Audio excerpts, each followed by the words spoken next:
Michal Vitouch, který má asistenci u druhého domácího gólu, teď zastavil tu rozehrávku. A pozor, je tam bitka, stejně odveta od Michala Vitoucha za ten zákrok na Mašína. Sledujeme v rohu, jak se Michal Vitouch vrhl na Reta Holenda. Dominik Mašín mezi tím hodně otřesený, odjel na střídačku. Já, jak jsem viděl ten zákrok hned, tak Mašín o něm vůbec nevěděl. Ten náraz byl jak do zdi. Vůbec nečekal, že by proti němu hráč vystoupil. Nebyl to faul, ale ten zákrok Michal Vitouch to chtěl Holendovi vrátit. Tady nebyla velká výhoda Vitoucha ani v síle, ani ve výšce.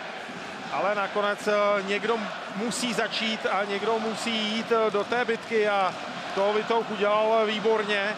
Holend už musel se bránit a jít do toho souboje. Ale ještě jednou pohled, jak Dominik Mašín opravdu vyjel do zdi.